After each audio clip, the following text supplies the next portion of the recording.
Today's episode is brought to you by Media for All, which was set up to help encourage more Black, Asian, and other ethnic talent into media, and to provide a support and mentoring network to ensure talent flourishes in the media industry that we all love. If you're looking for a mentor or would like to mentor young ethnic talent, check them out at mediaforall.org.uk, and it is all 100% free.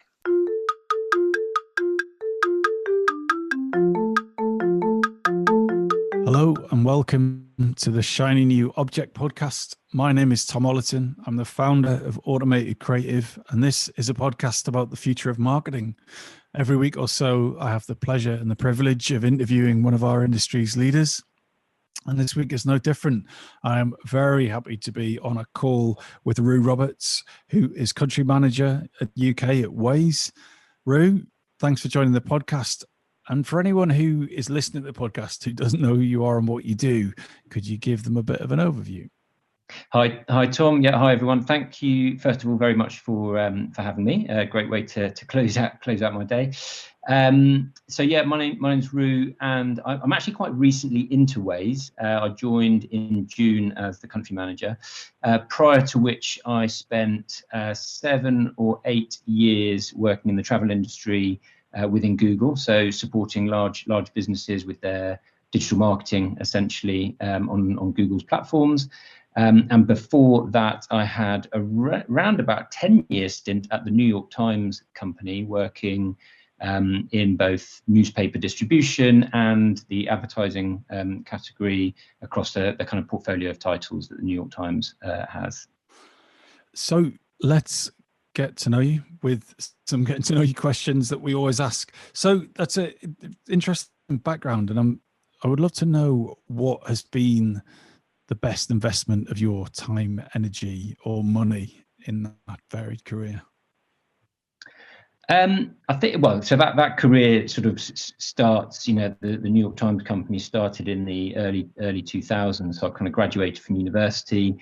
And was quite quickly into junior roles there, and sort of that experience varied through the 10 years. So early on, of course, you kind of focused on how do I get ahead and what have I got to do to kind of develop my career. And I think at that age, everyone's all very impatient and so on as well. So I don't think I realised the best investment of time or money until I got a little bit older, a bit more mature, and maybe a bit wiser. But actually, the best thing has been just investing a bit more time in me, in myself, understanding the value of my own time. So in terms of actual commodities, I purchased a big green egg grill, and that has taken up a huge amount of my time and energy, but things like that kind of divert your attention from focusing all the time on work and career, really helps, so that when you are in kind of work mode, you can focus, and I think you end up being a bit more productive. And obviously I've got other things. I play hockey and coach hockey at the weekends, and I've got a young family of 4 children as well, so that occupies a lot of my time. And being able to segment my time between work and home and have these kind of distractions, I think has played very positively in focusing on what's important, and I think being more productive as a result of that. I've got a huge amount of respect for anyone who can commit any time to barbecuing whilst having 4 kids. I can't do it with one, so I'm very impressed to find out more. Maybe that's a different podcast, marketing and cooking. But you can deal with complaints. If you can deal with food complaints, it's a good place to be. So, what was the realization there?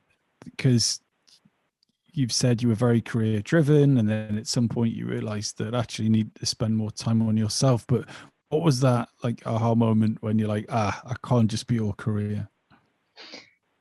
I think that it's life stages, isn't it, that perhaps you don't plan for or don't necessarily know are going to come. In my 20s, it really was work. It was work and play, but a lot of my friends were colleagues, because you're kind of in that trap. You're not trapped, but you're in that kind of lifestyle where you're working during the day, and actually a lot of your social life comes out of the kind of post-work activities as well.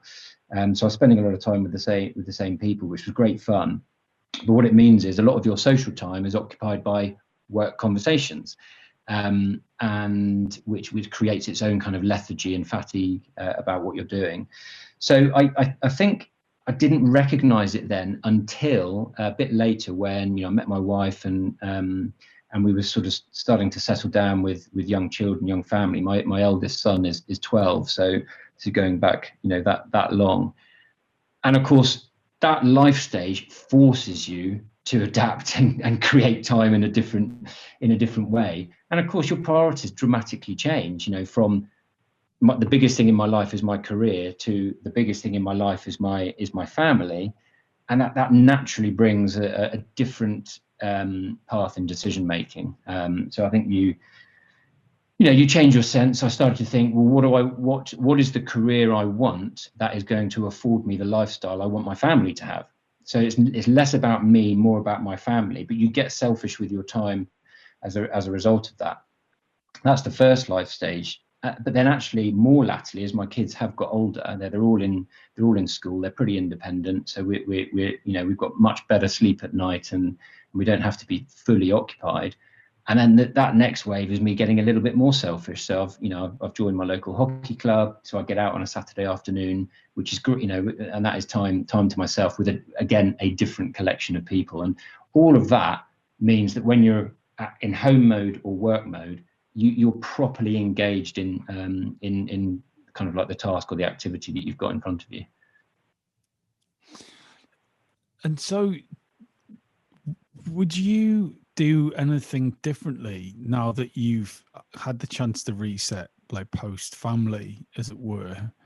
Like you were kind of fully engaged in a career and socializing associated with that career. Do you have any regrets? Do you think, well, actually I should have stopped hanging out with those people and got some different friends or done different things, or are you happy the way it were?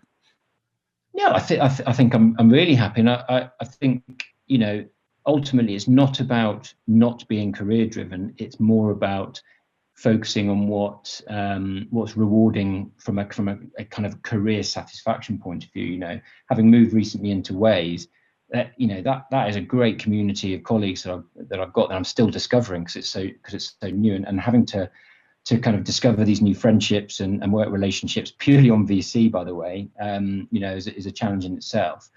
But what I found is I'm focusing on the fun, interesting, innovative projects, and focusing entirely on a small set of objectives that aren't just related to my kind of career development. Because I found actually the greater satisfaction for me comes from providing for myself and for my family outside of the work environment. So that has been a kind of a bit of a game-changing recognition over more recent years, and certainly during this year. And what it means is I'm discovering all the fascinating advancements in tech, especially around navigation and the landscape that Waze occupies, of course, that actually give me a great satisfaction and a totally different type of partnership to work on as well. So for me, it's great reward in meeting varied and different people, whether it's colleagues, client partners, alternative businesses, or on the touchline at one of my son's football matches, or one of my daughter's drama performances. So you must have developed the ability to say no, balancing 4 kids and hockey and a fancy barbecue. What have you become better at saying no to in the last few years? I've definitely become brilliant at saying no to complex cooking tasks. I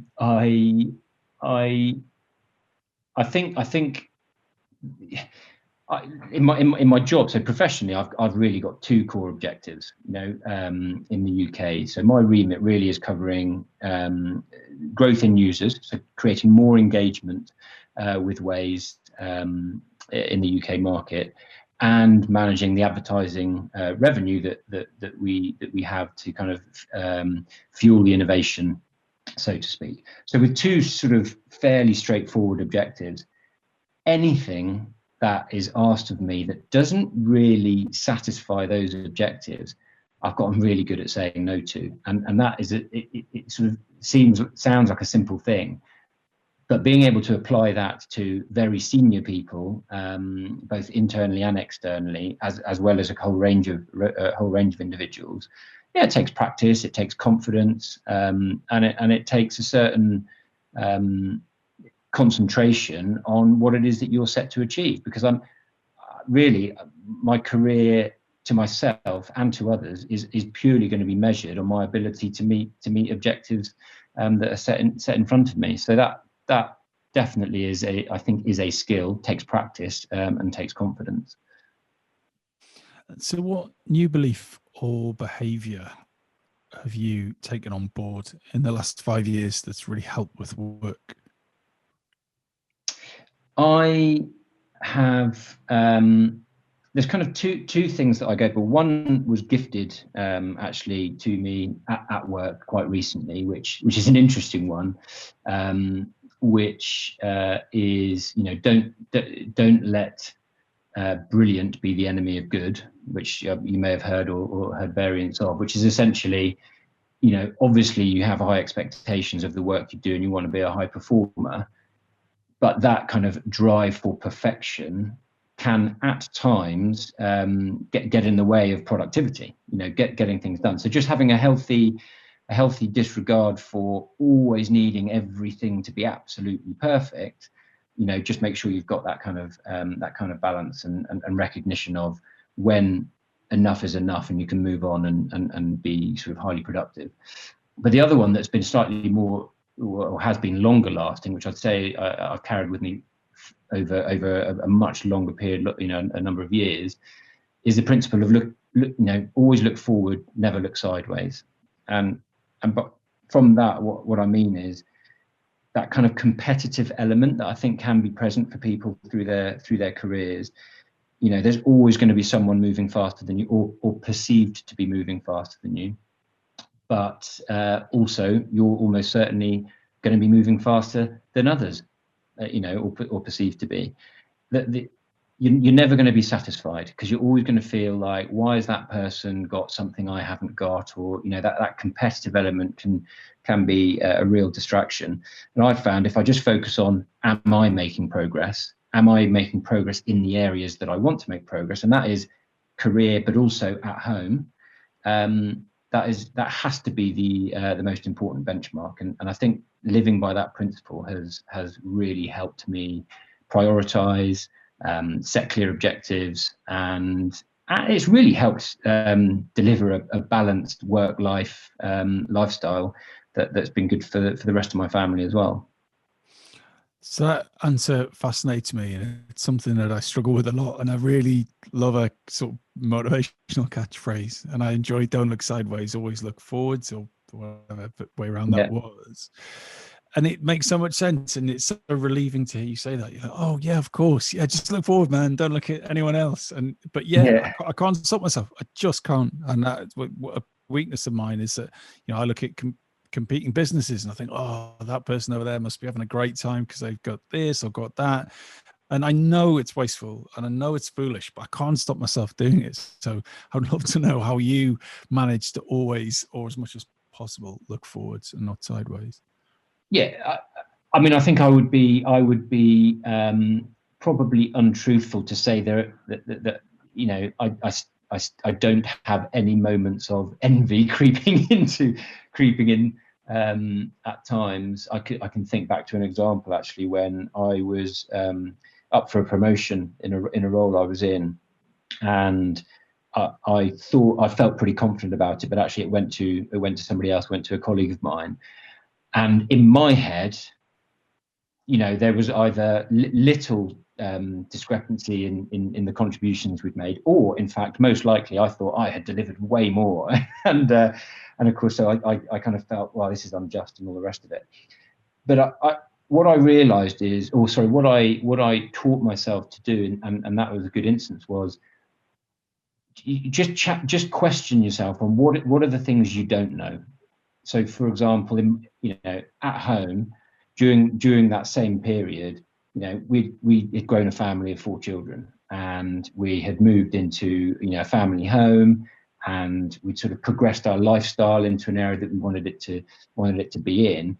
And actually, when I started to think about, well, this other person, they didn't yet have any of those things. They weren't married, and they weren't in that position of starting a family and all the rest of it at that time.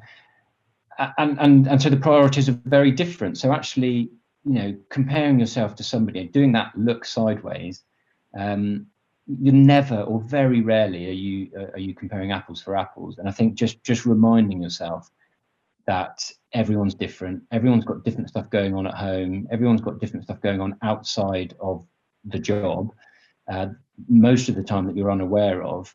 So you can only really compare yourself to you from a week ago, or a month ago, or a year ago, and say to yourself, have I improved? Have I developed? Have I learned something?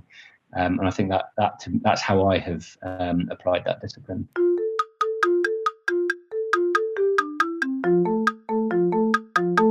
This episode of the Shiny New Object podcast is brought to you in partnership with MadFest. Whether it's live in London or streamed online to the global marketing community, you can always expect a distinctive and daring blend of fast-paced content, startup innovation pitches, and unconventional entertainment from MadFest events. You'll find me causing trouble on stage, recording live versions of this podcast, and sharing a beer with the nicest and most influential people in marketing. Check it out at www.madfestlondon.com.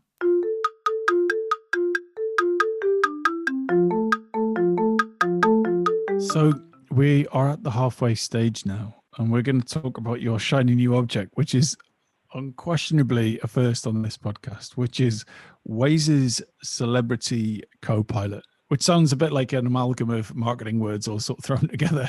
But you assure me that this is a thing and all makes sense. So please tell me and the audience what that is and why it's your shiny new object.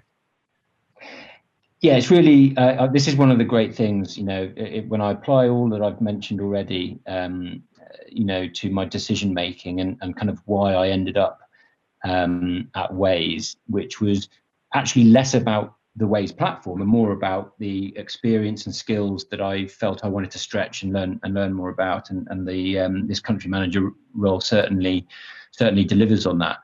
And then of course, then the next several months, you learn more about the platform, the product, and all the different engaging ways that it can be used. Most recently, I was contacted by Universal Music, and we developed a partnership with Dizzy Rascal, the grime or rap star here in the UK, and he became the navigation voice. So that when you're driving around with Waze, he was telling you when to turn left, when to turn right, which exit on the roundabout, and alerting us to police up ahead or traffic issues.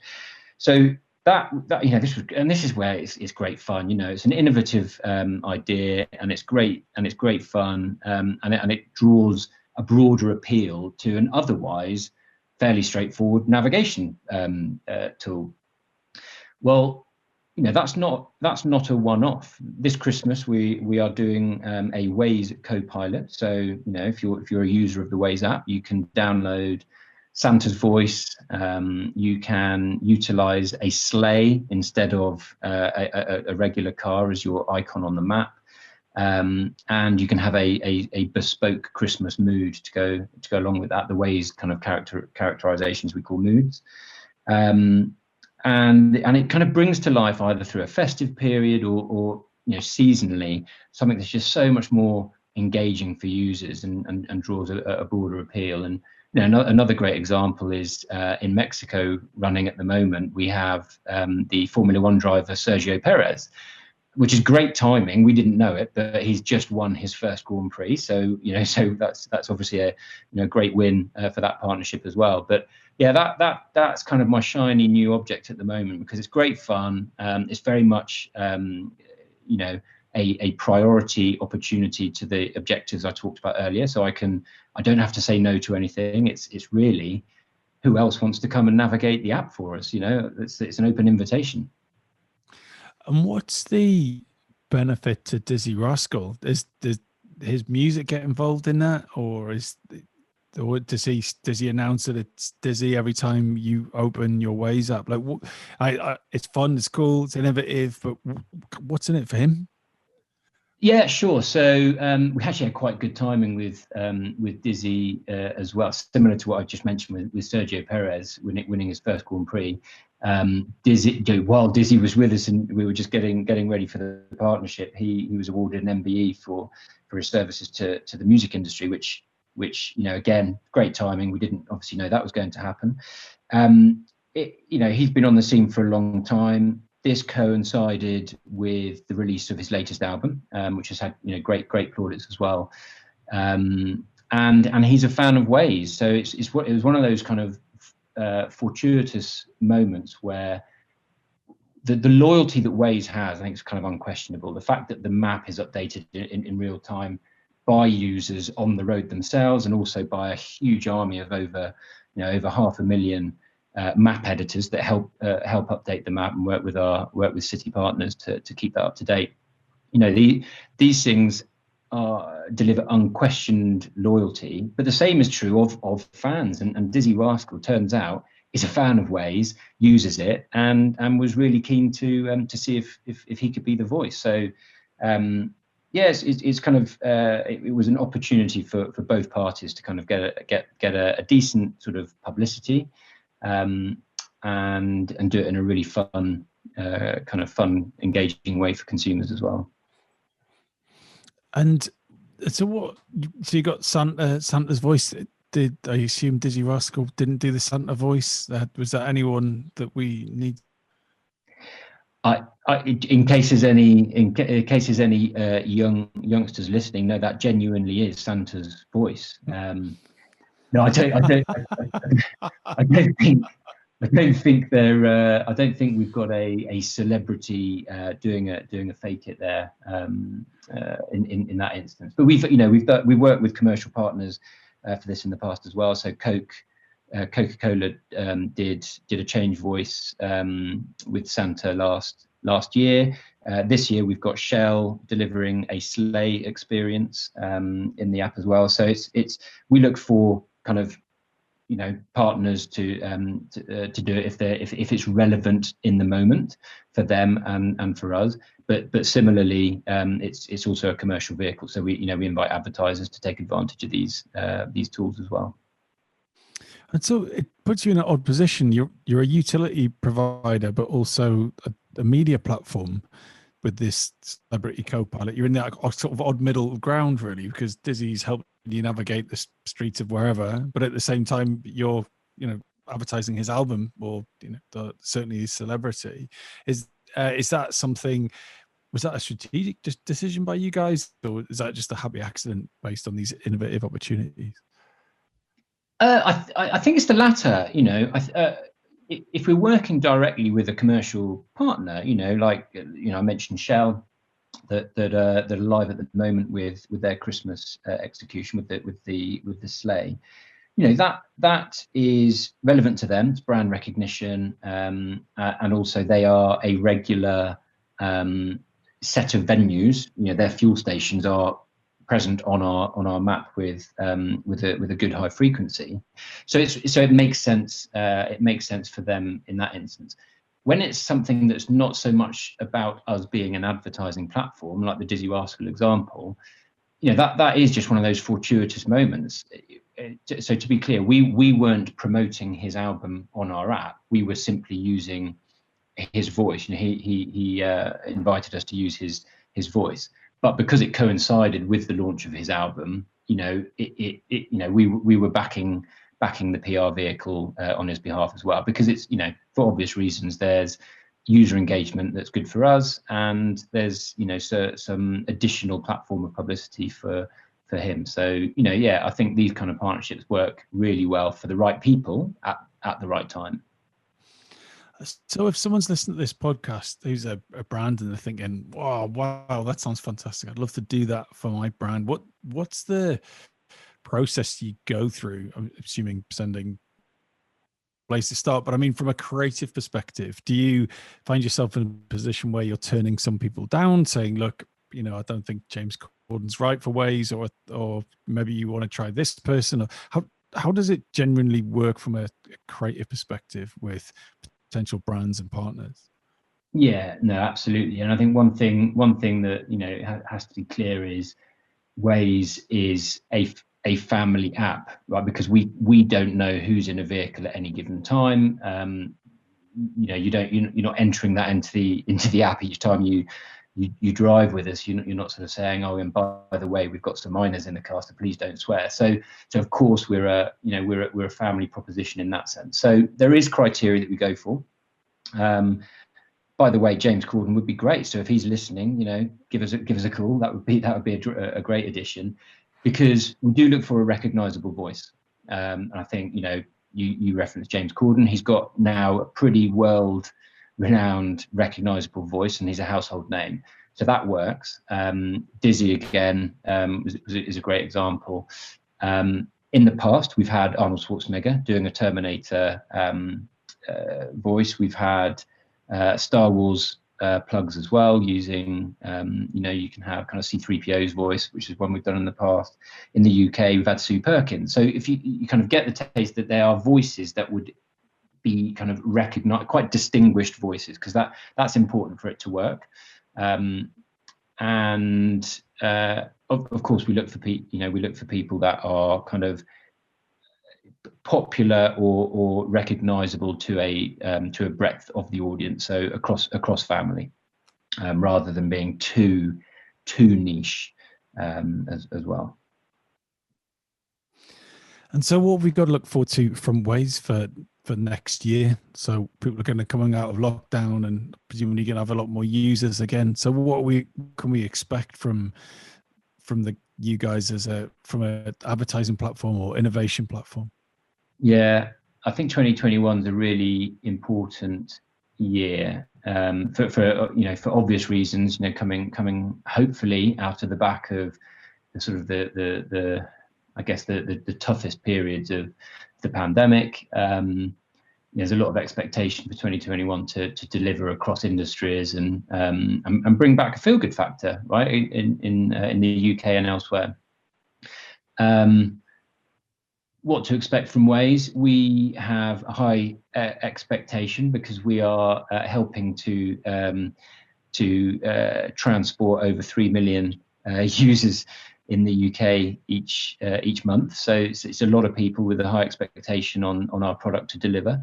And the expectation is we do it in a playful, fun, yet utilitarian way. You know, we're all about delivering someone from A to B, but we deliver information on the way, and that is making sure the roads are accurate. That is, you know, improving our partnerships with city authorities like TfL or the broader boroughs of London and other cities across the UK.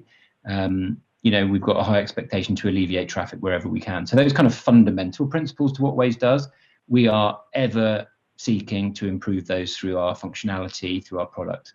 So I think you know, people can expect to see more from that point of view, and therefore for advertising, you know, if we get that right, that encourages new users. We want to develop further, you know, this kind of co-pilot proposition.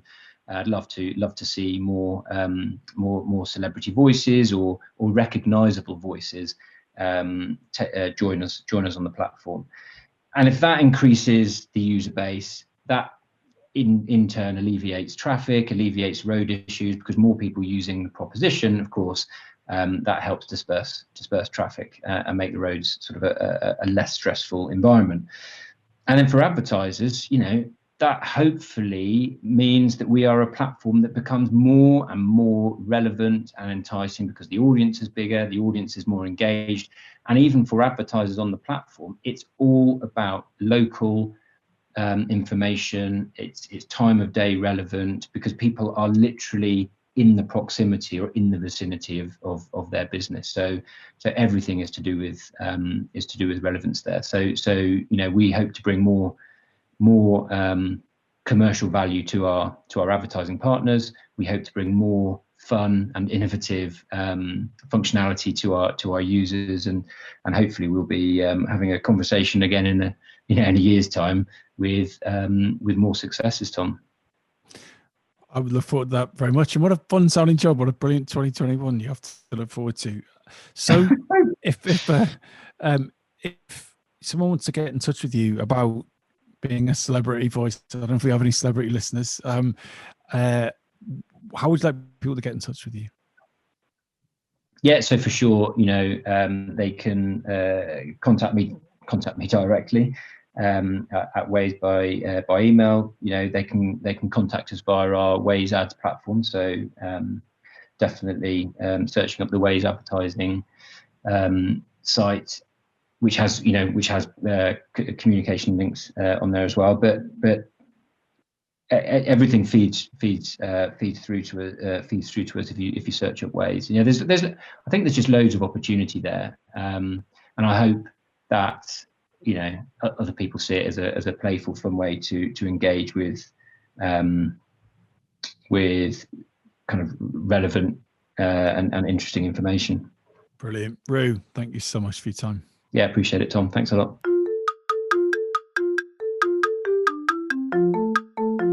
Hi, just before you go, I'd really appreciate it if you could take the time to write a review of the Shiny New Object podcast on Apple Podcasts or iTunes, whatever it's called these days, or whichever podcast provider you use. We're an indie podcast, so it would go a long way for us if you could just share the word and give us a bit of a support on those channels. That would just be fantastic. If you haven't got time, that's also cool. And yeah, if you could tell your colleagues about the podcast, and also, if possible, don't forget to subscribe. And I'd love to hear your feedback. If you'd like to speak on the podcast or be a guest, or you think I'm asking the wrong questions, anything, I'd be super interested to hear what you think. So please email me at tom@automatedcreative.net. That's TOM at, I'm not going to bother spelling it. Anyway, you'll work it out. Thanks so much.